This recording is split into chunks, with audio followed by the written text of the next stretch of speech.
De la vie. Alléluia. J'ai entamé une série de messages depuis un certain temps qui s'appelle « Né une seconde fois pour ». Alors bien sûr, vous avez aussi entre-temps Romain qui vous a parlé de la patience, de la fidélité. Teddy qui vous a aussi parlé, qui nous a parlé du fait que Dieu avait un plan parfait pour nos vies. Amen. Et depuis un certain temps, 2 fois exactement, tous les 15 jours, là, j'ai pris une thématique qui est « Tu es né une seconde fois ou né de nouveau ». Né de nouveau, je le rappelle, c'est le fait que nous soyons passés des ténèbres à son admirable lumière. Alléluia. Moi, je suis heureux que ma maman m'ait donné la vie. Je veux dire, ça c'est chouette. Mais je suis encore plus heureux que Dieu m'ait donné la vie aussi. Alléluia. Dis-toi, imagine-le, quand tu es né de nouveau, il y a eu un accouchement dans le ciel. Je ne sais pas si c'est... Non, mais l'imagine pas, c'est pas la peine. Okay. Non, c'est pas bien. Mauvais exemple. Non, n'imagine pas. Alors, il y avait eu d'abord, tu es né pour faire plus que ne pas pécher. Tu te souviens ça? Juste ne pas pécher, c'est pas tout le sens du sacrifice de la croix. Quand tu es né de nouveau, quand je suis né de nouveau, Dieu a transformé mon cœur et il m'a permis enfin de donner la capacité de lui obéir. Il y avait aussi ce deuxième, tu es né pour être son temple. Alléluia. Nous sommes façonnés, quand on est né de nouveau, il a mis en place, Jésus a fait ce qu'il a dit qu'il ferait. Détruisez ce temple, en 3 jours, je le reconstruirai. Et le Saint-Esprit est venu vivre en nous. Rappelez-vous, on avait vu ces 3 parties dans le temple, le parvis, le saint, le très saint. Et on avait juste survolé. Il y a tellement de choses à dire par rapport au temple et à la symbolique du temple. Et si vous voulez connaître la suite, vous venez au Parcours Croissance 2.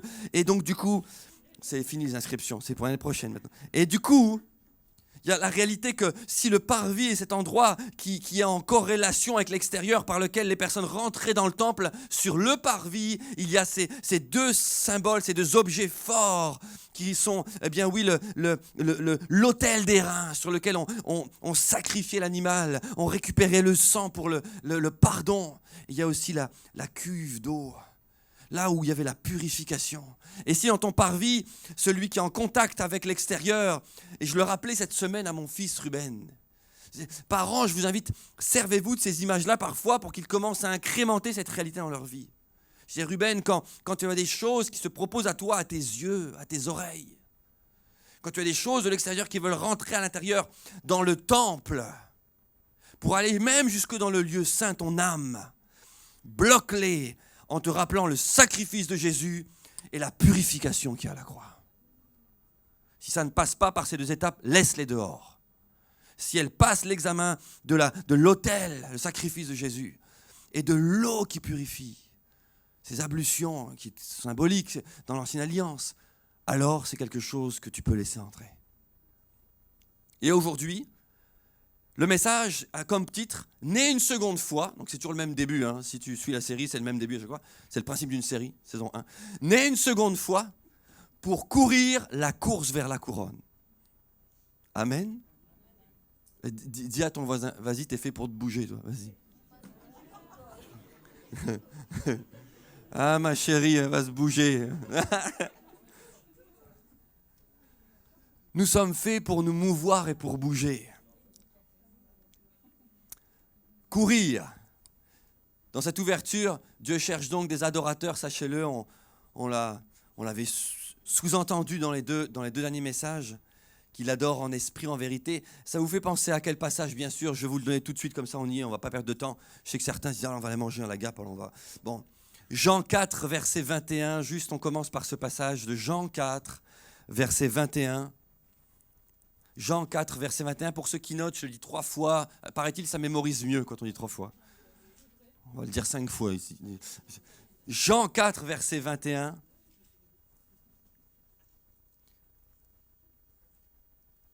Femme, lui dit Jésus, crois-moi, l'heure vient où ce ne sera ni sur cette montagne à Jérusalem que vous allez adorer le Père, parce que vous adorez ce que vous ne connaissez pas. Nous adorons, il parle des Juifs, ce que nous connaissons, car le salut vient des Juifs. Mais l'heure vient, et elle est déjà venue, où les vrais adorateurs adoreront le Père en esprit et en vérité. Car ce sont là les adorateurs que le Père demande. Et une autre version dira, le Père désire et cherche des adorateurs poussés ou conduits par l'Esprit dans la vérité. Il y a cette réalité de mouvement. Dans la vie, on est tout le temps normalement en mouvement. Sais-tu que l'univers qui nous entoure est en mouvement constant? Ton voisin, même s'il ne bouge pas, il est en mouvement en réalité. Déjà parce qu'on est sur une terre qui bouge, mais parce que chacune de nos cellules est constamment, chaque seconde, et ce, par paquets de millions, en train de se renouveler. Les atomes sont en mouvement. Si quelqu'un arrête dans sa nature intrinsèque de bouger, c'est qu'en fait, il est décédé. Nous sommes en mouvement. On a besoin d'être poussé comme ça, je fais ce geste, conduit par le Saint-Esprit dans nos vies, poussé comme s'il venait dans le dos, nous dire « Je veux que tu avances. Je veux que tu prennes de l'élan. Je veux que tu te saches et que tu connaisses l'importance de courir la course qui est devant nous. » Premier point, pour ceux qui notent, vous savez que j'aime faire des points. Premier point, tu es né pour bouger. Alors je passe des choses dans mes notes, comme ça on gagne du temps, et ce sera aussi pour ceux qui sont en parcours biblique. Tu es né pour bouger, pour être en action. L'être humain est fait pour suivre un objectif et être en mouvement. Alors, vous savez que la dimension physique nous donne souvent l'exemple de ce qui se passe dans le spirituel. Vous savez ça? Parce qu'en réalité, tout ce qui est visible provient ou vient de l'invisible. Quand, par exemple, Dieu a demandé à Moïse de lui construire avec des instructions précises un tabernacle, en réalité, ce n'était qu'un reflet, une maquette du vrai tabernacle qu'il y a dans le ciel. Et Dieu, par des images, par des textures, par du textile précis, par des couleurs précises, par des schémas précis, par des objets précis, a décidé parfaitement, et il fallait que ce soit fait à la lettre, parfaitement de reproduire, mais à la dimension humaine visible, ce qui se passe dans le ciel. Les choses visibles viennent de l'invisible. Alors, prenons l'exemple du physique, du visible en exemple, par rapport au fait que nous ayons besoin de bouger. Alors, j'ai été chercher une petite enquête qui a été faite en février 2022, c'est pas loin. Et c'est dans le Figaro que vous trouvez ça. Il est dit ceci, 95% des Français s'exposent à un risque sanitaire. Ça fait peur quand tu lis ça maintenant, on sort du Covid, et qu'est-ce qu'il va nous dire? En ne faisant pas assez d'exercice physique, en réalité. L'activité physique entraîne en réalité une cascade d'événements au niveau moléculaire. Et ça, on ne le sait pas. Mais quand tu fais de l'activité physique, du cardio, dirait mon fils, on fait du cardio, il faut que le cœur y... ça entraîne au niveau moléculaire une cascade de bénéfices, une cascade de transformation. Il y a des choses qui pourraient même être décoincées dans ta vie parce que tu te mets à bouger, à faire de l'activité physique. Je ne vais pas traîner trop de temps là-dessus parce que là, c'est l'exemple physique. Et il est dit qu'en réalité, si je prends un sondage, 5% des 18-64 ans ont une activité physique suffisante. Seulement 5% des 18-64 ans ont une activité physique suffisante pour les protéger et eux et leur santé. 5%. Donc là, tu te dis, attends, est-ce que j'ai entre 18 et 64 ans? Oui. Est-ce que je suis dans ces 5%? Je vous laisse répondre. Ça, c'est la dimension physique du premier point, donc c'est le sous-point du premier point. On est né pour bouger, être en action. Donc le deuxième sous-point, c'est le conseil de Dieu, l'aspect invisible, l'aspect spirituel. En Ecclésiaste 9, verset 10, juste, je vais vous le lire, ne le prenez pas. Ecclésiaste 9, verset 10, il est dit « Tout ce que ta main trouve à faire », Ecclésiaste 9, verset 10, « Tout ce que ta main trouve à faire avec ta force, fais-le. Car là-haut, il n'y a ni œuvre, ni pensée, ni science, ni sagesse dans le séjour des morts où tu vas. » Ça veut dire que tant que tu es en vie, ce que ta main trouve à faire, fais-le. Fais-le. Et moi, j'ai trouvé plein de trucs à faire avec mes mains, je vous le dis. Alors fais-le. Ne sois pas feignant, ne pas feignante. J'ai l'impression que les femmes sont moins feignantes que les hommes quand même. C'est vrai, moi je confirme, c'est une femme qui confirme bien sûr. Mais fais-le. Non, mon frère il n'est pas content, non, c'est pas vrai. Ça, c'est vrai, te concernant, j'abdique. C'est vrai. Tout ce que ta main trouve à faire, fais-le. Ça vient s'opposer à la notion de oisiveté. Tu n'es pas appelé à rester statique, tu es appelé à courir dans la vie avec Dieu. Alléluia. Et ça commence dans le naturel. Fais-le. Ça développe l'esprit de service, si je peux m'exprimer ainsi. Philippiens 2, verset 12, pareil, je vais vous le lire. Philippiens 2, verset 12, alors que l'Ecclésiaste nous a prévenu qu'on doit faire les choses avec force, parce qu'arriver là-haut, tout du moins dans la paix de Dieu, alors lui il écrit dans le séjour des morts, mais ça a changé maintenant.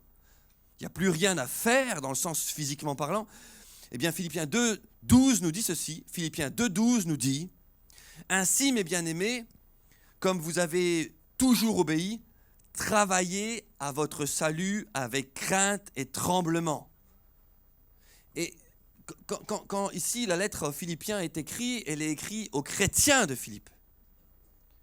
Et ce sont des chrétiens parce qu'il est dit de travailler à votre salut. J'ouvre ici déjà la pensée, la perspective du message qu'en réalité, le salut, ça se travaille. Amen. Tu as une base du salut, mais ça se travaille. C'est comme le mariage. Le mariage, ça se bosse. Ça se travaille. Moi, j'ai eu du boulot. Mais ma femme, plus encore. Ce matin, en préparant, ma femme me dit « Ah Sam, je serai là pour le message, t'écouter. » Je dis « Oh punaise, je vais faire gaffe à mes anecdotes. Je dois tout retirer. » Le mariage, ça se travaille. De la même manière, quand tu es sauvé, ça reprend l'ensemble des messages qu'on a déjà vus. Né pour. Tu n'es pas né juste pour arrêter de pécher. Il y a quelque chose de plus qui t'attend. Il y a quelque chose de plus qui est appelé à se développer et qui est bénissant pour tous ceux qui t'entourent. Si alors que tu as Christ, les gens qui te voient juste de ne rien faire, monotone. Ah, c'est ça la vie chrétienne? Oui, j'ai 2 rendez-vous par semaine. Le dimanche matin et le vendredi soir. Mais des fois, je ne vais pas le vendredi soir. Donc j'ai un rendez-vous par semaine. La vie chrétienne, c'est pas ça. La vie en Christ, c'est être l'Église. Alléluia. Partout où nous sommes, la lumière du monde, le sel de la terre. Ça, c'est la vie chrétienne. Et le conseil de Dieu dit ceci: ainsi, mes bien-aimés, comme vous avez toujours obéi, Philippiens 2,12 que je vous lis, travaillez à votre salut, travaillez avec crainte et tremblement, non seulement comme en ma présence, il dit quand il est là, mais bien plus encore quand je suis absent.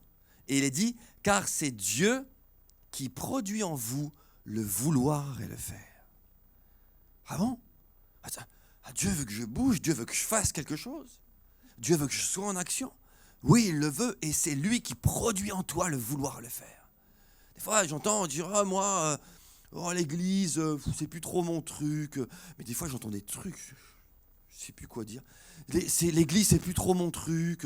Je vais soit rester chez moi, soit passer à un autre style d'église, église digitale ou église, je ne sais pas.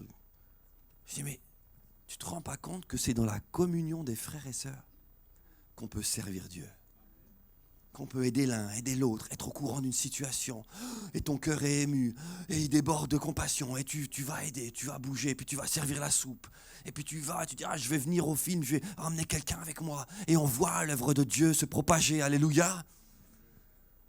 Parcours découverte, là, je pense qu'il devait être que 2 ou 3, puis tout à coup j'entends parler, peut-être qu'ils seront 4 ou 5. C'est génial, mais béni soit Dieu. Il faut que nous écoutions Dieu qui met en nous le vouloir et le faire. Je te pose cette question, c'est rhétorique, mais c'est juste pour que tu y répondes au fond de toi.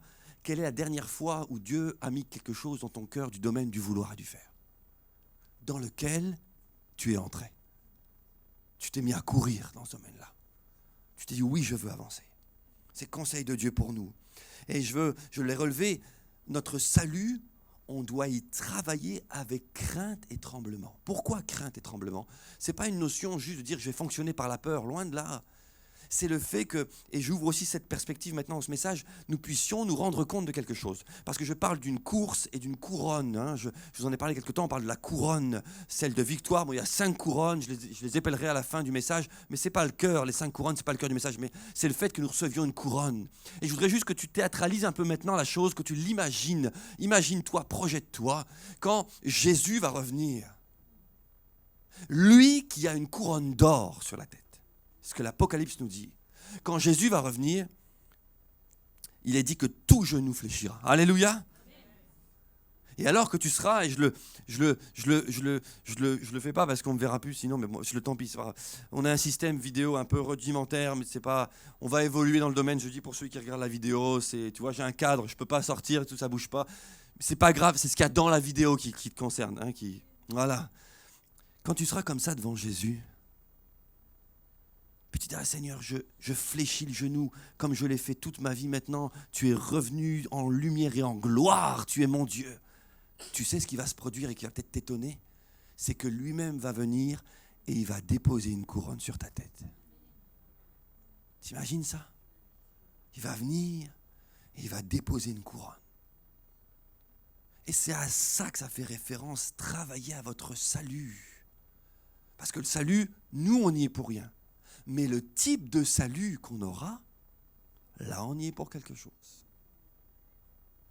Ouais, je vois quelqu'un qui fait... Il y a les taux qui se resserrent parfois comme ça, tu te dis, j'ai pas assez pensé à l'avenir. Et avec crainte et tremblement, ça veut dire, Seigneur, je décide de ne pas mettre ou de ne plus mettre ce sujet-là en arrière dans ma vie. Il faut que ça reste devant mes yeux.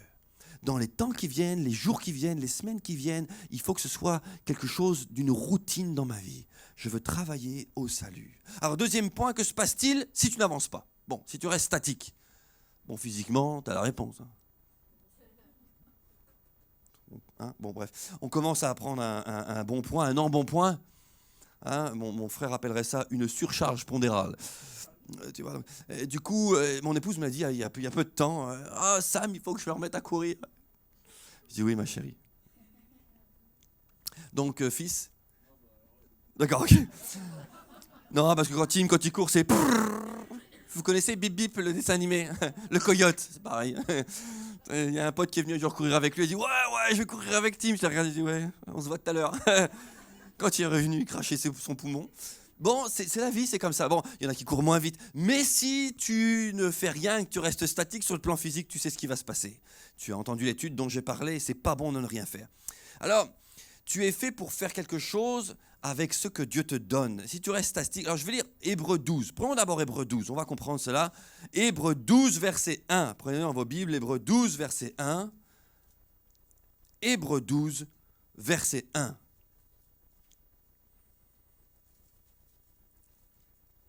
Hébreux 12, verset 1. Nous donc aussi, puisque nous sommes environnés d'une si grande nuée de témoins.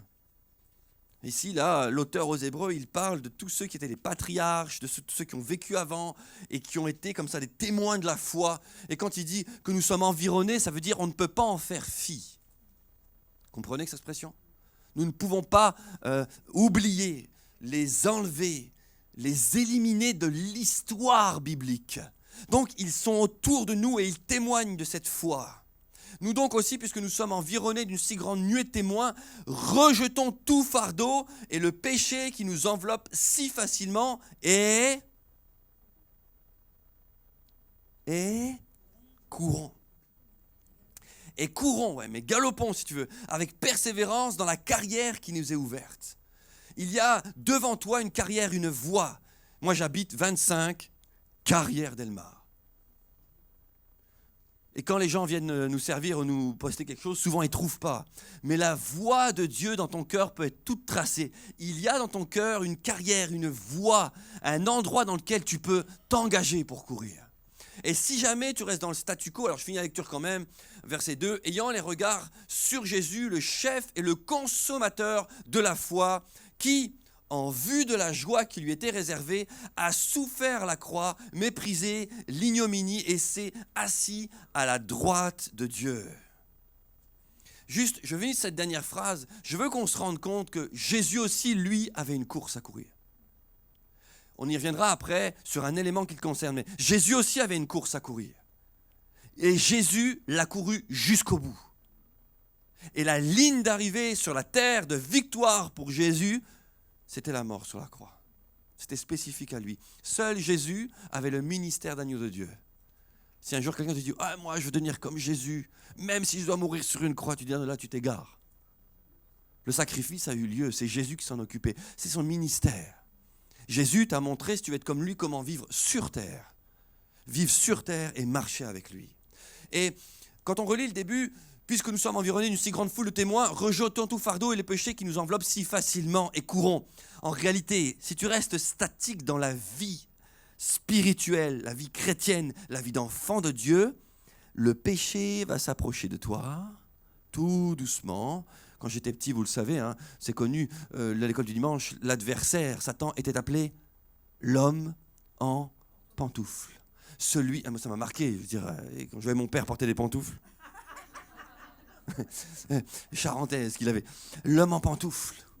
Ça veut dire qu'il s'approche tout doucement et il ne fait pas de bruit. Et si jamais tu restes statique dans la vie chrétienne un peu trop longtemps, le péché vient et puis s'accroche tout doucement à toi.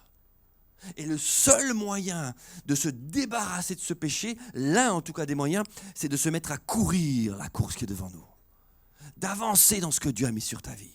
Je te repose cette question juste pour qu'elle soit incrémentée jusqu'à la fin de ce message. C'est quand la dernière fois que tu as reçu quelque chose de la part de Dieu? Est-ce que tu es un peu trop éloigné de lui? Ou les antennes pour les ondes du message sont peut-être un peu brouillées? Peut-être remettre la parabole dans le bon sens. Ce sont des images que je donne ici, ok? Quand nous ne bougeons pas, donc, le péché s'attache à nous.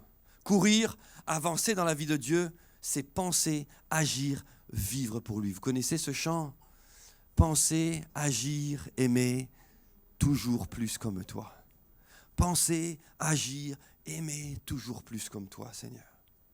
Deuxième point de ce point numéro 2, alors que le premier était tu es fait pour faire quelque chose, donc le deuxième sous-point c'est lors du jour de son jugement. Et là, je veux qu'on ouvre grand nos oreilles. Le deuxième sous-point c'est lors du jour de son jugement.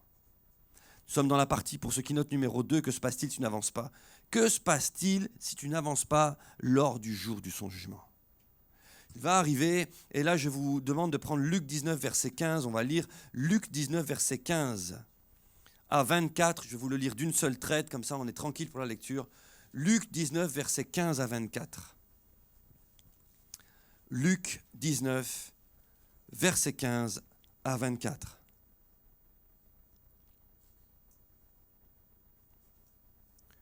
Je commence la lecture. Luc 19, verset 15 à 24. Lorsqu'il fut de retour après avoir été investi de l'autorité royale. Ici, Jésus parle et donne un exemple de situation. Il parle d'un maître, de quelqu'un qui doit revenir. Et quand on lit ceci, dans son exemple, quand on lit ceci au verset 15, lorsqu'il fut de retour après avoir été investi de l'autorité royale, il s'agit de qui d'après vous? De Jésus. Il fit appeler auprès de lui les serviteurs. Il s'agit de qui d'après vous? Serviteurs, c'est qui? C'est nous. Jésus, alors qu'il a été investi d'autorité royale, un jour reviendra. Et quand il reviendra, il va se passer un branle-bas de combat dans le ciel. Les jugements vont tomber sur ceux qui n'ont pas donné leur vie au Seigneur, mais nous concernant, à un moment donné, je ne sais pas si tu imagines un peu le stress là-haut, moi je serais en flip je crois, à un moment donné, quand Jésus et les anges auront fait le boulot, il va se tourner vers nous, ses serviteurs, il va dire, bon, à vous. Là, si tu n'as pas couru sur terre, tu vas courir vite, tu vois. Et il a dit, il fit appeler auprès de lui les serviteurs auxquels il avait donné de l'argent. Si c'est une symbolique. C'est-à-dire on te confie, merci Madeleine, on te confie quelque chose quand tu es sur terre. On te confie un potentiel qui peut croître. On te confie un talent, tu as un caractère, tu as des capacités, tu as un discernement, tu as quelque chose qui doit croître pour Jésus. On te confie quelque chose. Le Saint-Esprit, celui-même, Dieu en te faisant naître de nouveau, avait déjà dans ta naissance naturelle prévu de te façonner de la sorte. Tu as conscience de ça? Est-ce que j'ai conscience de ça? Quand je suis né physiquement, Dieu avait déjà ses regards sur moi. Et les capacités physiques qu'il m'a données ne sont pas appelées à servir l'adversaire. Elles sont appelées à servir Jésus. Alléluia! Amen. Jésus. Prenez un exemple, ça c'est mon choix, c'est juste mon choix au niveau de la batterie. J'ai décidé tout jeune dans ma jeunesse un jour de dire Seigneur, je ne jouerai que pour toi. Que pour toi. Ce qui fait que j'en vis pas, c'est pas mon business, c'est pas mon truc, juste pour toi. C'était dans le cœur d'un enfant, alors ça peut vous paraître pas grand-chose, mais c'était un peu comme une petite consécration pour moi, voyez-vous, que pour toi. Alors je me souviens un jour, j'avais tapé sur une batterie dans un magasin de musique. On pouvait essayer à l'époque, je tapais dessus. Et puis deux jeunes sont venus me voir et me disent hey, tu cherches pas un groupe? Non. Ah si, t'as l'air de bien jouer, vas-y, on a besoin de toi. Non, je cherche pas. À la fête de la musique, alors j'avais mes timbales brésiliennes à l'époque, là, elles sont rangées, il n'y a pas de place, ça ferait trop de bruit. Et puis on jouait comme ça. Puis c'est pareil, il y a quelqu'un qui me dit hey, dis donc, tu cherches pas un groupe dans lequel jouer par hasard? Je dis non. Alors ça, pour vous, c'est pas grand-chose. Bon, pour moi, c'était la dimension de ce que je vivais, c'est tout. Mais en réalité, quand tu es né, tu as été doté de capacités mentales, physiques, émotionnelles. Si tu ne cours pas la course pour Dieu, elles finiront par servir à l'esprit de ce monde. Moi, je me dis, il y a des gens dans ce monde qui ont reçu une si belle voix. Et je les entends chanter des âneries. Il y a des auteurs. Non, mais c'est dangereux ce que je dis pour la voix. Vous savez, parce qu'il y a des chanteurs comme ça qui ont une telle séduction sur eux. Et nos jeunes finissent par les écouter, eux. Avec des textes à 2 balles. Et des fois, ça va loin. C'est des textes plus que 2 balles, quoi. Hein, au niveau de l'adversaire, du satanisme, de la symbolique. Et je me dis, mais Seigneur, si c'était donné à toi, qu'est-ce qui aurait une belle voix pour toi? Il y a des personnes qui écrivent tellement bien des livres, mais ils écrivent des trucs inventés. Alors bon, ok, c'est sympa à lire, je ne vais pas trop en dire, parce que ma femme, elle lit beaucoup de livres. Des fois, je la vois revenir à la bibliothèque avec un livre comme ça, 500 pages. Je vais lire 500 pages. Et je me dis, mais si ces personnes-là avaient mis ce talent au service de Dieu. Alors ici, il est dit, il fit appeler les serviteurs auxquels il avait donné de l'argent afin de connaître comment chacun l'avait fait valoir. Alors le premier vint et dit, Seigneur, ta mine a rapporté 10 mines. Hein, c'est le talent où vous mettez la valeur que vous voulez. Donc on voit qu'il y a une multiplication. Il lui dit, c'est bien, bon serviteur, parce que tu étais fidèle en peu de choses. Reçois le gouvernement de 10 villes. Là-haut, ça va être démultiplié. La couronne que tu vas poser, si jamais au moment où Jésus pose la couronne sur ta tête, tu sens qu'elle ne pèse pas gros-chose, dis-toi, oh zut. Si jamais tu sens qu'il pose la couronne et qu'il y a un poids là, qui se met sur ta tête, dis-toi, oula, je crois que mon Dieu est en train de me dire que j'ai été fidèle et qu'il me confie beaucoup. C'est ça qu'il faut avoir en ligne de mire. Et là, elle dit, je vais te donner donc la gouvernance de 10 villes. Tu as été fidèle en peu de choses. Vous voyez, le Seigneur nous dit, mais sur terre, il y a peu de choses, c'est des petits éléments, mais sois fidèle. Eh bien, tu vas recevoir. Alors le second, verset 18, vint et dit, Seigneur, ta mine a produit 5 mines. Alors il lui dit, toi aussi, sois établi sur 5 villes. Un autre vint, il a dû venir quand même, à mon avis, un autre vint et dit, Seigneur, voici ta mine que j'ai gardée dans un linge, car j'avais peur de toi, parce que tu es un homme sévère, tu prends ce que tu n'as pas déposé et tu moissonnes ce que tu n'as pas semé. On va lire la suite après, mais je m'arrête ici. Ce serviteur-là, peut-être au fond, il y a eu la notion de peur, mais il y a 2 choses qu'il faut retenir. La première, et on le verra, c'est qu'il s'est menti, il s'est fourvoyé lui-même sur qui est vraiment le maître. Il y a une description ici, les gens peuvent dire, ah bon, Dieu est comme ça. Non, Dieu n'est pas comme ça. Jésus n'est pas comme ça. Et il s'est fourvoyé. Donc ça a généré une peur. Peut-être tu vis dans ta vie avec une image de Dieu et ça te donne des peurs. Toi, tu as comme les pétoches. Tu as peur.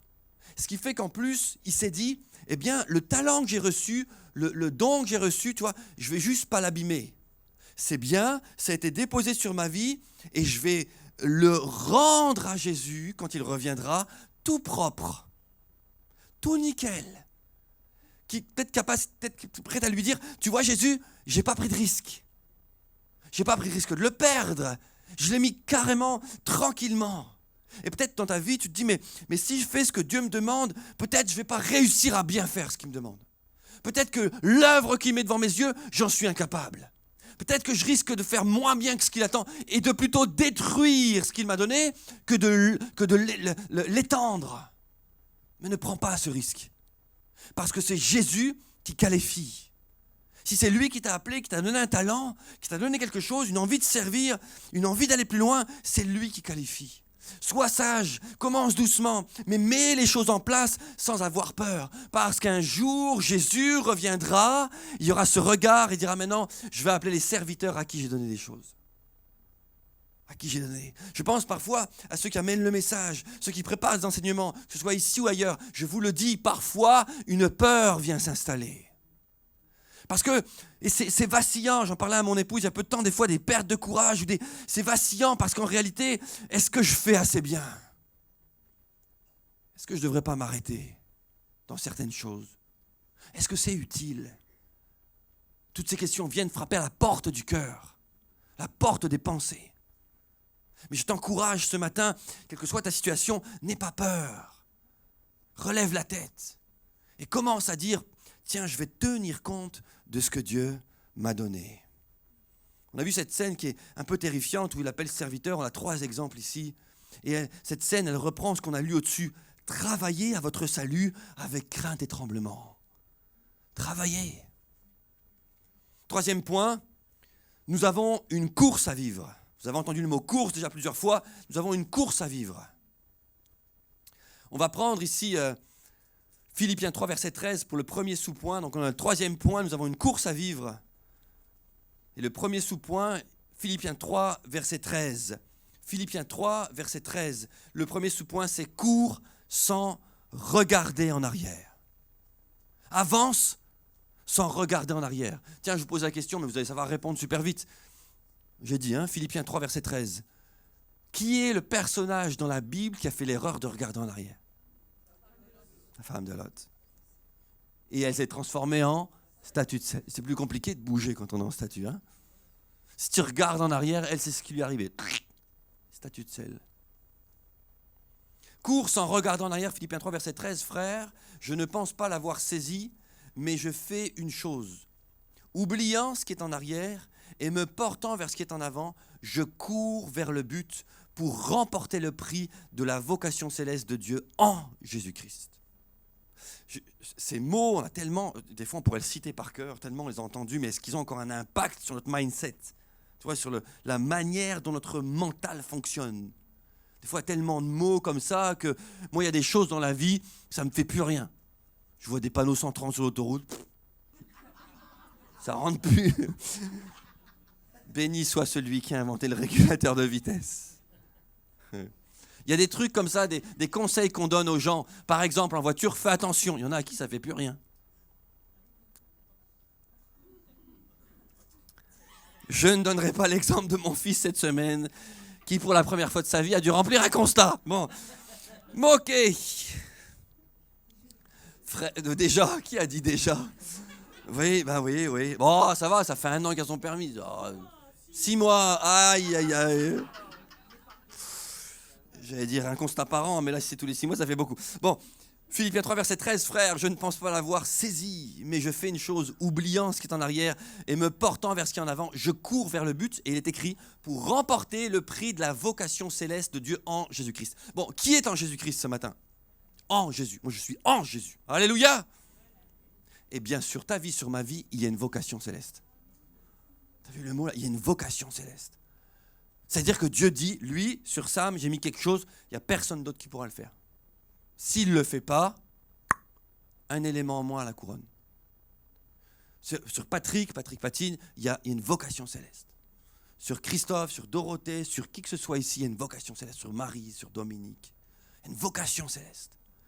Tu pourras arriver là-haut et dire, Seigneur, est-ce que j'ai répondu à ma vocation? Est-ce que j'ai répondu à ma vocation?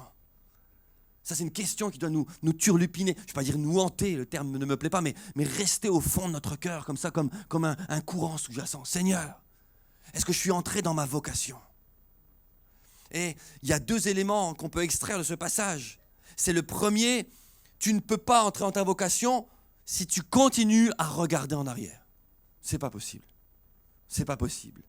Le gros défaut du peuple de Dieu qui est sorti d'Égypte alors qu'ils viennent de vivre l'exode, c'est qu'ils regardaient dans leur tête encore en arrière. Oui, en Égypte, on avait de la viande. Oui, en Égypte, on avait des dieux.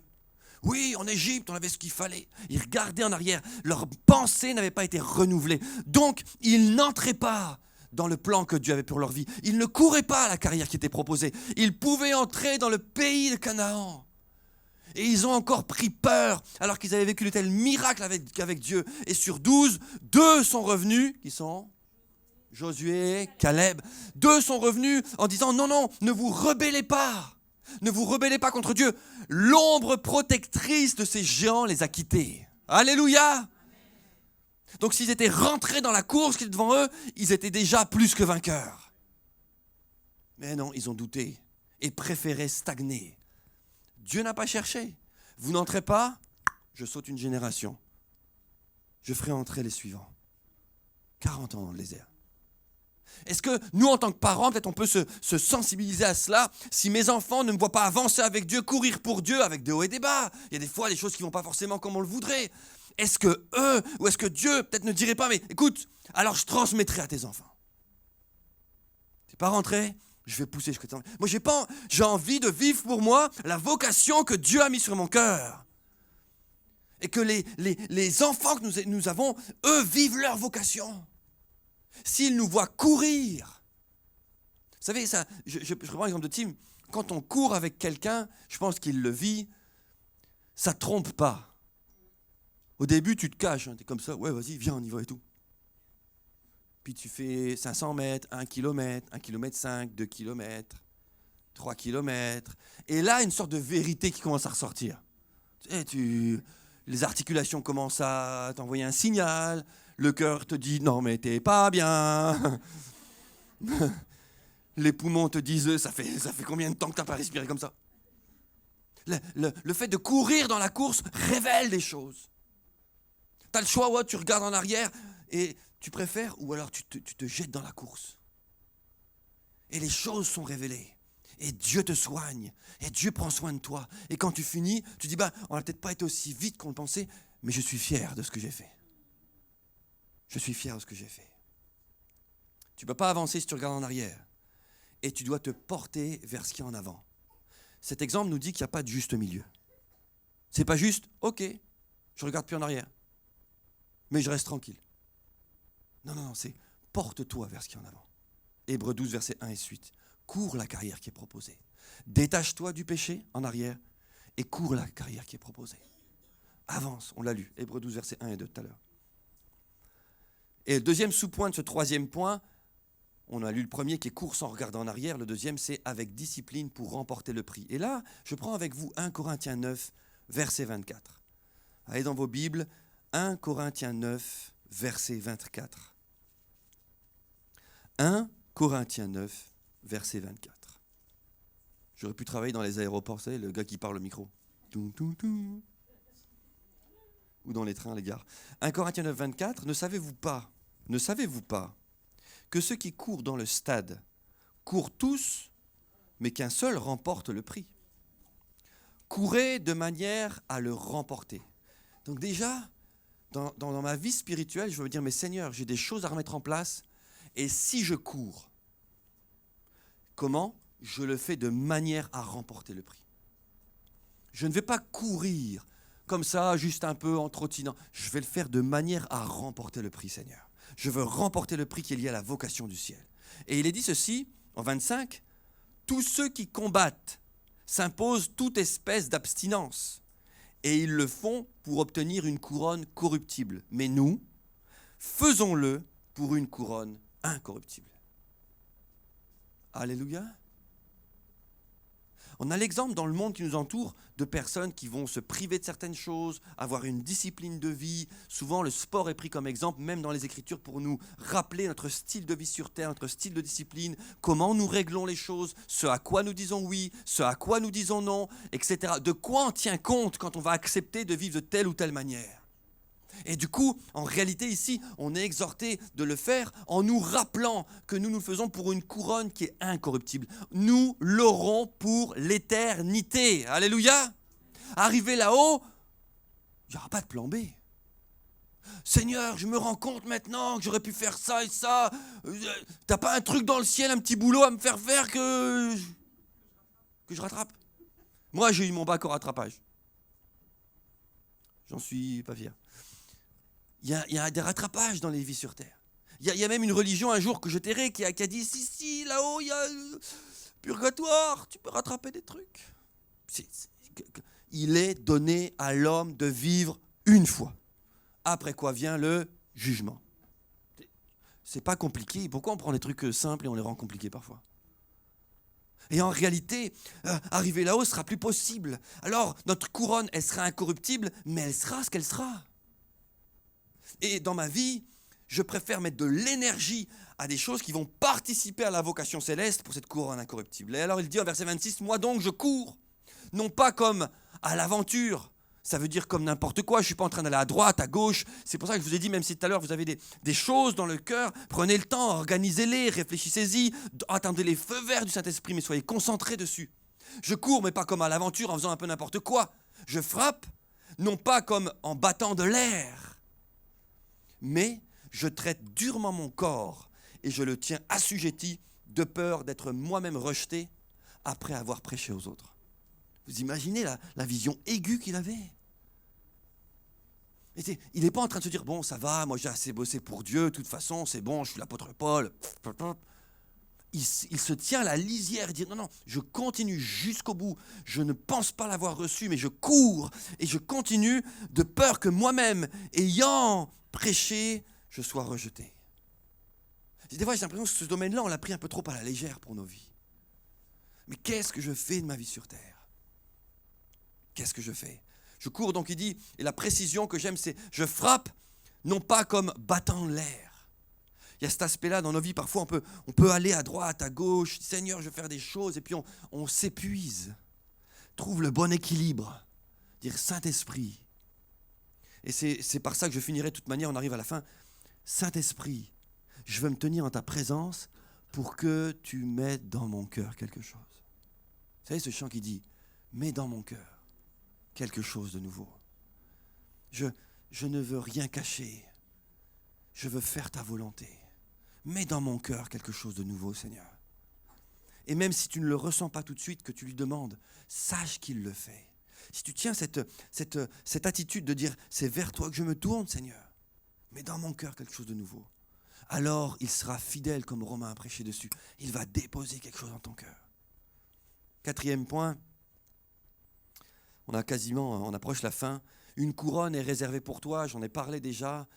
Alors, le premier sous-point du 4e point, dans le ciel, oui, mais ici-bas aussi. Ici-bas aussi. Vous savez que Jésus a dû choisir entre 2 couronnes ici-bas. Je ne vais pas entrer dans des cours, etc., explications ce matin, mais vous savez que Jésus, à un moment donné, était tellement adulé, tellement aimé, tellement, ouais, c'est le roi, il va... qu'il a dû s'enfuir. Il sentait qu'on était prêt à le faire, celui qui devait délivrer, le couronner de quelque chose, mais lui, il savait que ce n'était pas cette couronne qu'il attendait ici-bas. Jésus, lui, dans le ciel, commençons par le ciel, il a actuellement une couronne d'or. On lit ça dans Apocalypse 14, verset 14. Dans le ciel, c'est vrai, Jésus a une couronne d'or, la plus belle. Celle qui symbolise le sacrifice d'une vie totale. Apocalypse 14, 14, regardez, et voici, il y avait une nuée blanche, et sur la nuée était assis quelqu'un qui ressemblait à un fils d'homme. J'aime ces expressions parce que s'il ressemble à un fils d'homme, c'est réellement celui qui est venu sur terre, qui a vécu comme nous, qui a eu les pieds, le côté et les mains percés, et qui est remonté dans le ciel avec ces mêmes traces. Il ressemble à un fils d'homme, c'est notre Jésus. Ayant sur sa tête une couronne d'or et dans sa main une faucille tranchante. Il a une couronne d'or. Il a cette autorité. Mais dans sa vie sur terre, désirant porter sa croix, les hommes ont placé sur sa tête une couronne d'épines. Et des fois, on se dit, Seigneur, d'accord, je comprends, je veux aussi une couronne dans le ciel. Mais en même temps, j'aimerais bien la gloire un peu sur terre, une belle couronne. Ça ne marche pas comme ça. Ça ne marche pas comme ça. Je vous cite, juste pour entretenir ce thème, Marc 8, verset 34. Et je vais vous le lire simplement, ne le prenez pas. Marc 8, 34. Puis, ayant appelé la foule avec ses disciples, il leur dit, « Si quelqu'un veut venir après moi, qu'il renonce à lui-même, qu'il se charge de sa croix et qu'il me suive. » 3 points qu'on connaît, qu'on ne met peut-être pas toujours en œuvre. Et il est dit, car celui qui voudra sauver sa vie, la perdra. Mais celui qui perdra sa vie à cause de moi et de la bonne nouvelle, la sauvera. Ce qui veut dire que si tu es sur terre et que tu veux sauver ta couronne, tu dis sur terre, ma vie, j'ai une belle couronne, un truc bien, ouais. Et puis tu sais, il y a une sorte de fausse sagesse qui apparaît comme ça. Ça, c'est l'adversaire qui vient. Oh ouais, t'as raison, il faut avoir un beau témoignage, t'es quelqu'un de bien, t'as réussi dans la vie, vas-y, mets tout ton focus là-dessus, la célébrité auprès des gens, comme ça tu pourras vraiment... Oui, plus tard, tu témoigneras, plus tard. D'abord, construis quelque chose d'humain, et puis on se rappelle comme ça. Oui, Paul a dit, je me suis fait tout à tous, alors voilà. On se parle à soi-même des fois, mais c'est pas ce que Dieu dit. C'est Dieu qui dirige. C'est Dieu qui fait le job. Et partout, nous sommes appelés à accepter que certains, parce que nous témoignons la bonne nouvelle, mettent sur nos têtes une couronne d'épines, un jugement. Hein, toi, tu te dis aimer Dieu. Hein, bah dites donc bravo. Bah bravo, t'as vu les guerres, les trucs, il est où ton Dieu? Hein, c'est une couronne d'épines. Je ne pensais pas que c'est ce que... Mais est-ce que nous sommes nous plus grands que Jésus? Non. Alors si lui sur terre, il a dû avoir une couronne d'épines, il est probable que nous, symboliquement, dans notre vie, des fois, il y ait des moments qui ne soient pas faciles. Alors il y a une couronne pour toi, deuxième sous-point. Alors je l'ai dit, je le dirai, alors je le dis, mais je ne le développe pas du tout aujourd'hui. Ce n'est pas l'objectif, même un dimanche, je pense, ça c'est en étude biblique. Les couronnes destinées aux chrétiens sont la couronne incorruptible, la couronne de justice, la couronne de vie, ne notez pas, je ne le répéterai pas, la couronne de gloire et la couronne d'or. C'est juste passé, si tu veux réécouter, tu prends l'audio, tu fouilles vers la fin et tu retrouveras ces couronnes. Et si tu es vraiment intéressé, je peux t'envoyer un document. La question n'est pas tant quel type de couronne, c'est ça que je passe dessus vite fait, c'est pas quel type de couronne on va avoir, mais ai-je pris conscience qu'une couronne m'est réservée et sera-t-elle ornée et conséquente à l'appel que Dieu a mis sur ma vie? Ça, c'est the question. C'est juste la question. Est-ce qu'on va arriver là-haut et je ne vous parle pas de performance, hein. Je vous parle de réponse à un appel. Nuance. Je ne vous parle pas d'être fort tout le temps et puis dire « ouais, tout va toujours bien ». Je vous parle de répondre à un appel précis sur vos vies. Parce que chaque vie dans ce lieu a l'appel de la vocation céleste. En conclusion, je vais demander, Phil, si tu peux revenir, j'aime finir aussi avec un temps de musique où on puisse laisser nos cœurs être bercés dans ce qui a été dit de la part de Dieu. Je suis, vous savez, comme tous les orateurs ici, le premier auditeur de ce que nous prêchons. Nous sommes les premiers auditeurs. On écoute. Quand on met tout ça sur informatique ou sur papier, on est nous-mêmes touchés et on est nous-mêmes travaillés. Et quand Dieu nous dit, tiens, apporte ça au peuple, des fois, on est tellement nous-mêmes remis en question. Qu'on se dit, mais Seigneur, comment je vais faire? Comment? Aide-moi. On a tellement besoin de Dieu. Conclusion, dans ce 5e point, c'est je fais quoi? Je fais quoi maintenant? Il est temps de réaliser que Dieu a des directives précises pour chacun d'entre nous. Chacun. Et il désire nous les communiquer. Il les a. Paul dira, mais on n'a pas reçu un esprit de timidité, mais le Saint-Esprit qui est venu vivre en nous permet de connaître chaque secret caché du cœur de Dieu. Quand tu es dans ta chambre, Jésus dit, quand tu pries, va dans ta chambre et ferme la porte.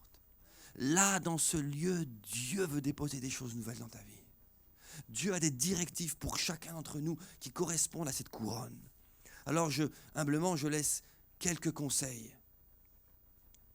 Prépare-toi à servir dans le corps de Christ. Pourquoi pas? Ici, peut-être tu es là, puis tu te dis, tiens, je ne fais pas grand-chose dans l'église, dans l'organisation. Est-ce que je peux aller plus loin? Est-ce que je peux aller plus loin? Prépare-toi à servir. Juste, Jonas, je ne sais pas si, ou non, Patrick, je ne sais pas si quelqu'un arriverait à mettre le clavier. Je pense qu'il joue, mais il s'entend lui, mais nous, on ne l'entend pas. J'entends ces touches là qui disent, ah oui, c'est... Et prépare-toi, du coup, simplement à servir dans le corps de Christ. Il y a peut-être, merci, il y a peut-être des domaines dans lesquels tu n'oses pas entrer, tu voudrais servir, t'imagines pas. Regarde ce qui se met en route ces temps-ci. Regarde les rendez-vous qui arrivent. Peut-être tu voudrais aider à l'accueil pour un rendez-vous précis, peut-être pas tout le temps. Peut-être tu voudrais aider pour le ménage, peut-être tu voudrais aider pour des choses qui peuvent paraître ingrates, mais et si on commençait par l'humilité? Peut-être tu voudrais aider par cuisiner, servir, aider aux travaux. Peut-être tu voudrais aider pour passer des coups de fil à ceux qui en ont besoin. Peut-être tu pourrais, ça tu peux le faire tout seul, envoyer des messages, des SMS à quelqu'un qui a besoin de soutien. Des fois on pense, on dit ouais c'est au pasteur à tout faire. Je vous le dis carré, j'arriverai jamais à tout faire. Mais le corps du Christ, c'est cette maille extraordinaire qui dit tiens, Teddy nous disait hier, tiens j'ai écrit un tel. À l'action aussi, j'ai pris de ses nouvelles. On écrit à droite, on téléphone à gauche, on visite quand on peut visiter. Ça, c'est prépare-toi à servir. Entre dans ton lieu secret, deuxième conseil, entre dans ton lieu secret. Ça fait combien de temps que tu n'as pas franchi la porte de ta chambre en la fermant bien, en disant « Seigneur, j'ai soif que tu me parles. J'ai soif que tu me parles.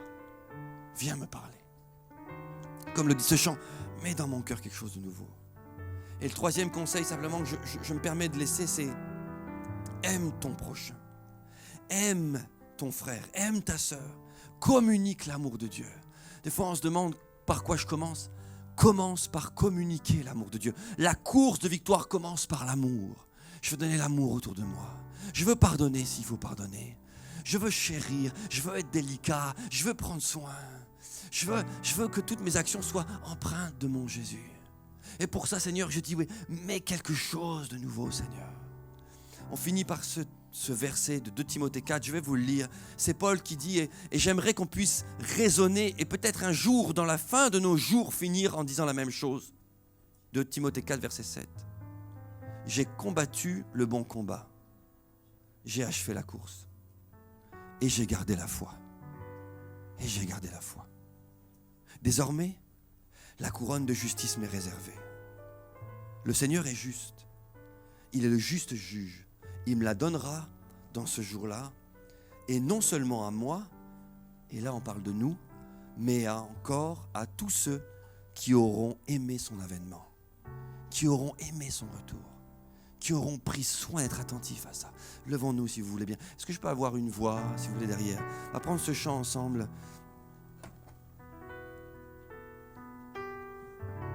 Et peut-être dans ce chant, tu peux simplement laisser mariner les paroles qui ont été prononcées. Et peut-être c'est l'occasion pour toi, le temps pour toi maintenant de répondre à cet appel.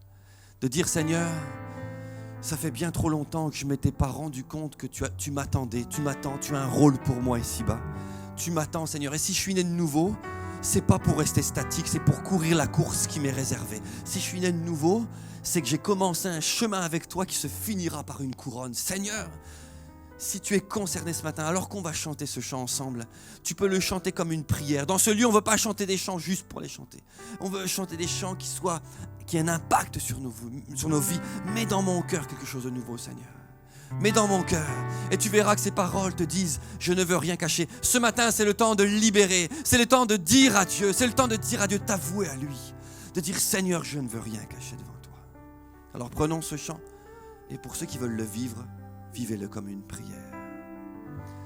Mets dans mon cœur, Seigneur, quelque chose de nouveau. Mets dans mon cœur, Seigneur, un renouveau. Reprenons, mets dans mon cœur. Demande-le lui. Mets dans mon cœur, Seigneur, quelque chose de nouveau. Mets dans mon cœur, Seigneur, un renouveau.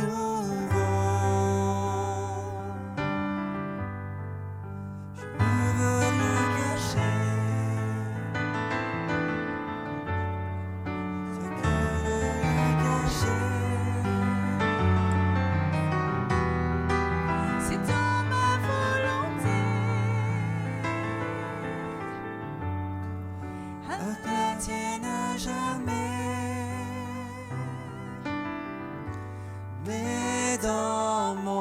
Cœur, Seigneur, quelque chose de nouveau.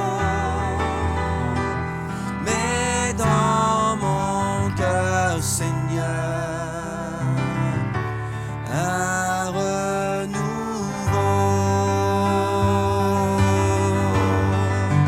Donne dans mon cœur de mes projets, et que toute ma vie soit soumise à l'Esprit, soit soumise à l'Esprit. Mets dans mon cœur, mets dans mon cœur, Seigneur, quelque chose de nouveau. Mets dans mon cœur, Seigneur, un un renouveau. Je veux dès maintenant. Je veux dès maintenant avoir, Seigneur, avoir un cœur d'enfant et marcher à chaque heure, Seigneur, et marcher à chaque heure,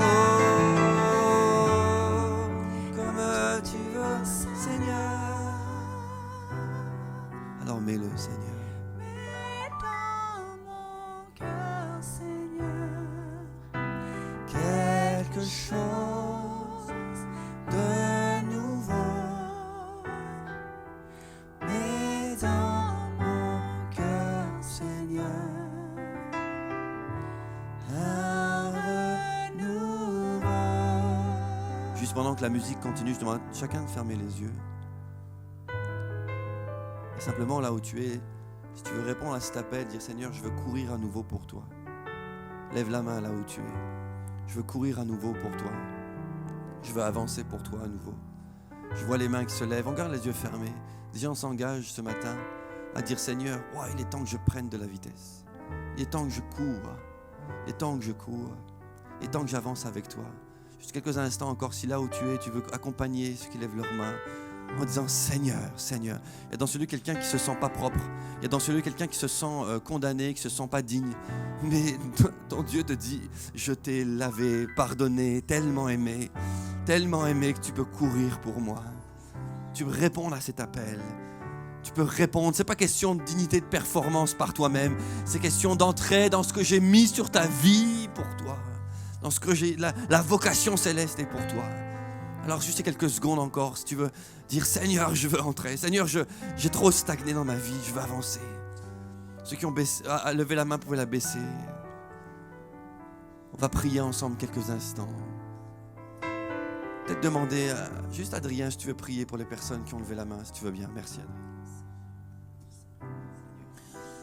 Seigneur, je prie encore, Seigneur, pour ces personnes qui ont encore pris la décision, Seigneur, de te suivre et de rentrer encore pleinement dans la course, Seigneur, de passer la vitesse supérieure, Seigneur. Alors, Seigneur, je te prie, Seigneur, d'insuffler ton esprit, Seigneur, en cet instant, Seigneur, pour qu'il puisse encore visiter les cœurs, Seigneur, qu'il puisse encore les propulser plus loin qu'ils ne le sont, Seigneur. Je prie encore, Seigneur Jésus, que tu puisses intervenir dans leur vie, mais aussi dans la vie de leur famille, Père de gloire, car tu es Dieu, Seigneur. Alors, agis, Seigneur. Mon frère, ma sœur, monsieur, madame, alors que tu as levé la main, sache que Dieu agit en cet instant dans ta vie, dans ta famille, dans ta descendance. Jésus est avec toi et il t'accompagnera tous les jours de ta vie. Amen. Je voyais ceci pour quelqu'un, on termine, je sais cette vision, quelqu'un qui est attaché avec une corde comme ça et elle est tendue, il veut partir et il n'y arrive pas. On va juste reprendre ce chant, juste courtement ce chant. Et moi je veux déclarer dans le nom de Jésus que Jésus-Christ brise les liens ce matin au nom de Jésus-Christ. Il coupe les liens d'âme qui te retiennent en arrière. Prépare-toi à partir dans les starting blocks, continue, fin d'effort. Et il est celui au nom de Jésus-Christ. Je prie maintenant que ce lien soit brisé, que l'héritage, tout ce qui a été prononcé sur ta vie négatif est brisé au nom de Jésus-Christ. La force de ces paroles est complètement enlevée au nom de Jésus. Sois dans une nouveauté de vie ce matin, dans la puissance du nom de Jésus-Christ. Quelque chose de nouveau, Seigneur. Quelque chose de nouveau, Seigneur. Alléluia, Seigneur Dieu. Mon cœur, Seigneur. Un renouveau. Un renouveau. Prenons juste cette partie une dernière fois. Mets dans mon cœur. Mets dans mon cœur, Seigneur. Quelque chose, alléluia, alléluia, Seigneur Dieu. Mets dans mon cœur, Seigneur, un renouveau. Alléluia, je propose qu'on applaudisse notre Jésus. Amen.